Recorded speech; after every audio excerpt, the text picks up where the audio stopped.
Hello, Internet. How are you guys doing? So, is it over? Can we stop now?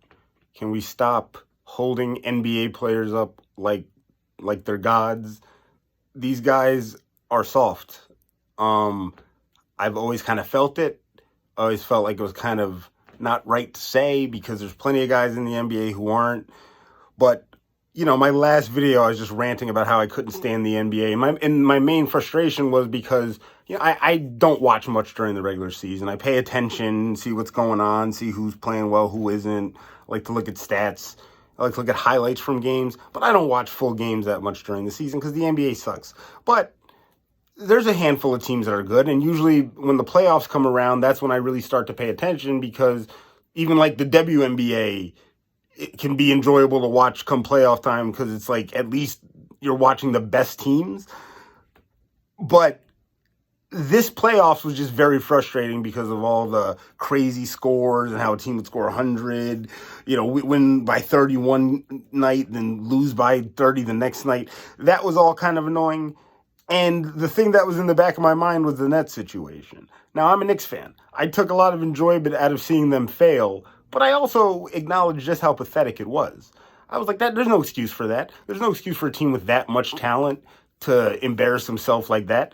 And I was like, if I didn't have a rooting interest against that team, I would be totally disgusted by it. And I was kind of curious. And as time went on, I sort of started to buy into this notion that, all right, they're probably going to get back together for one more year.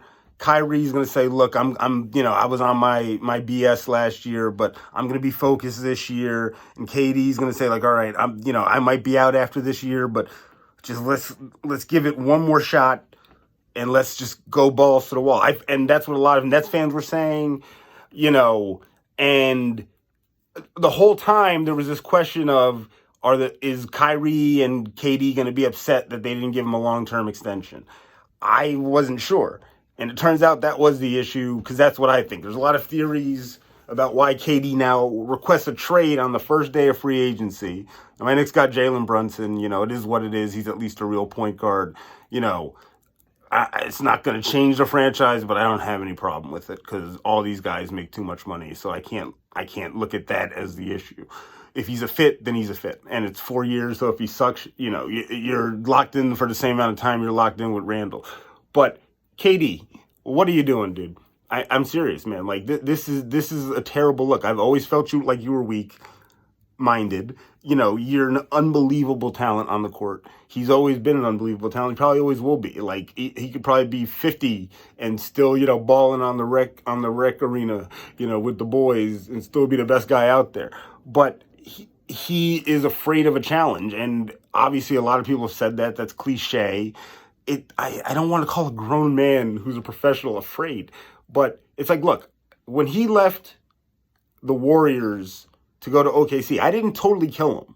I basically said I understand everything about that move.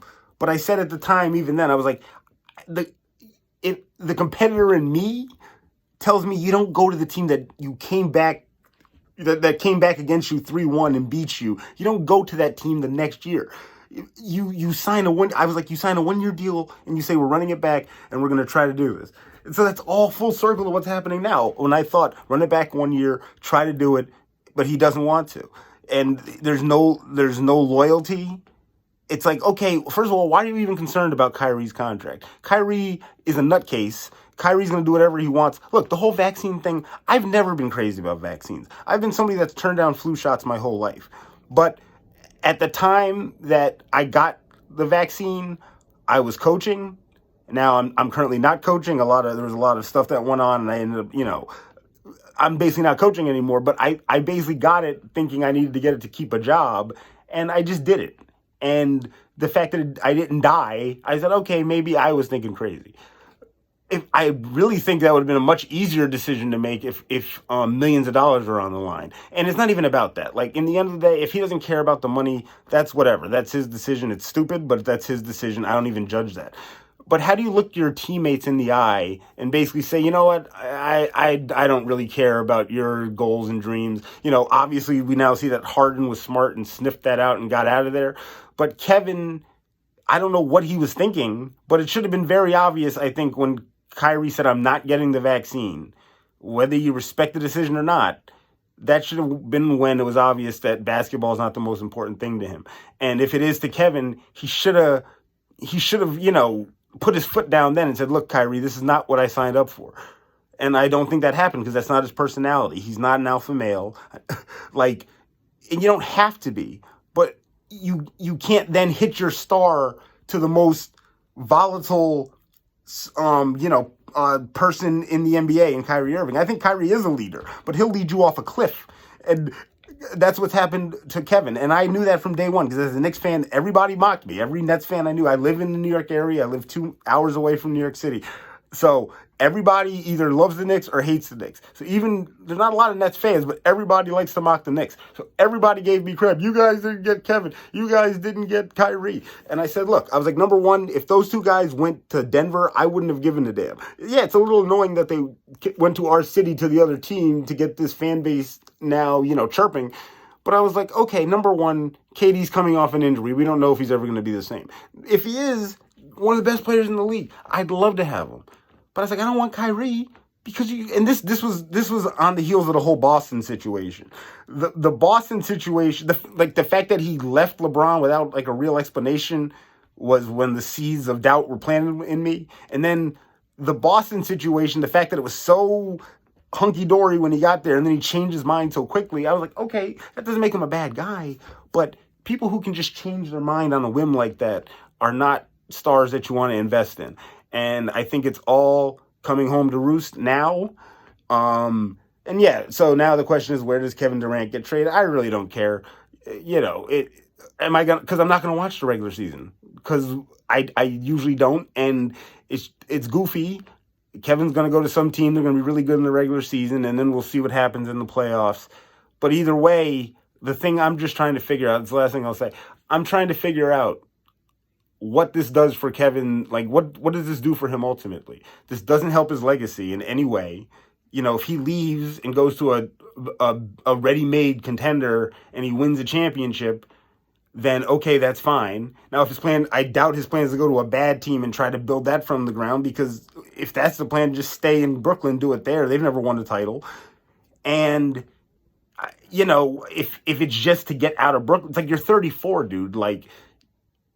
You already nobody's gonna associate you with one team. What you did with OKC was great. I wish you would have never left there, but it's been a total mess ever since you left. And I forgot who it was. I think it was after somebody was trying to explain why no teams wanted Isaiah Thomas anymore, and they were like, no matter how great you were with a certain organization, once that fizzles out and that team gets rid of you, there's always a stain on you.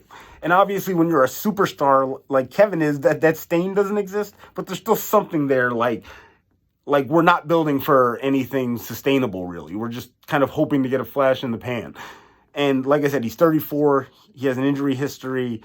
I would trade for him if I had the opportunity, but I'm not giving up the farm for him.